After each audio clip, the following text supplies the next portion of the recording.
कंद भगवान आज इनके घर में प्रागट्य हुआ है। ग्वाल वाले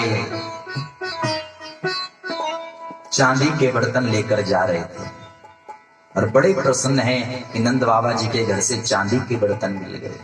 हाँ, तब तक एक वाला आया, अरे मुझे तो सोने की अंगूठी मिली, सोने का हार मिला, अच्छा ये सब कहाँ बट रहा था?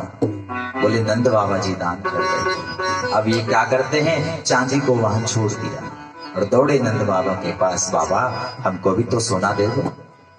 सोना लिया, प्रसन्न हो गए, फिर घर को आए। तब तक एक ग्वाला बोले मुझे तो हीरे की अंगूठी मिली, हीरे का हार मिला, वो सोना वहीं छोड़ दिया। गए नंद बाबा के पास, हीरे का हार लाया। मतलब ऐसा लग रहा है कि इस गोकुल में साक्षात लक्ष्मी जी आकर नृत्य कर रही है। जगह जगह सोना पड़ा है, चांदी पड़ा है, इतना सुंदर वातावरण हो गया। धीरे धीरे समय बीता।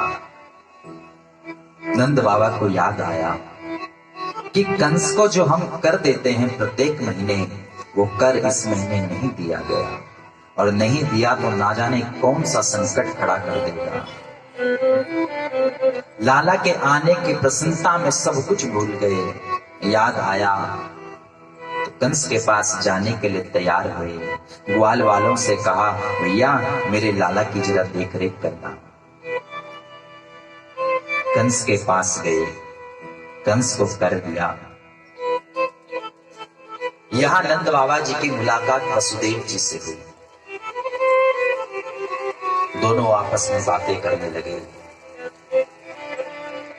नंद बाबा कहते हैं, वसुदेव जी ये सुनकर बड़ा दुख हुआ कि तुम्हारे यहां संतान आई, लेकिन कंस ने एक एक करके सबको मार दिया।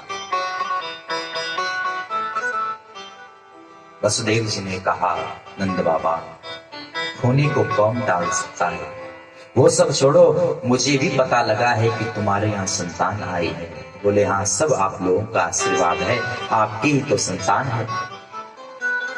वसुदेव जी मन में सोचने लगे, संतान तो मेरी ही है, वो तो कंस के डर से मैंने आपके पास छोड़ रखा है। लेकिन वसुदेव जी को एक बात चिंतित करने लगी कि मैंने इनके वजह से लाला को छोड़ा था, लेकिन ये लाला को छोड़कर यहाँ क्या कर रहे हैं? और सचेत किया, नंद बाबा आप वापस जाइए, मुझे ऐसा एहसास हो रहा है कि गोकुल में शायद कोई संकट आने वाला है।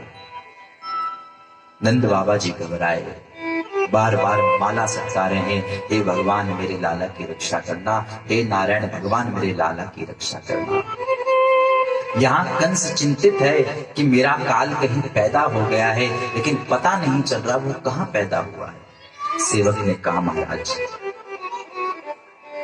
अभी आपके काल को जन्मे हुए कितने दिन होंगे? 9-10 दिन होंगे।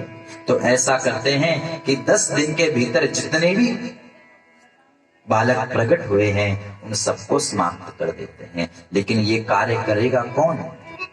उतना खड़ी हुई, भैया मैं करूंगी, क्योंकि छोटा बालक अपनी माँ के पास ज्यादा रहता है और मैं एक स्त्री हूं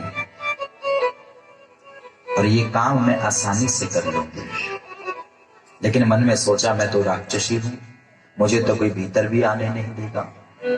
तो गई है ब्यूटी पार्लर में, सुंदर अपने को सजा दजा कर, सुंदर रूप बना लिया,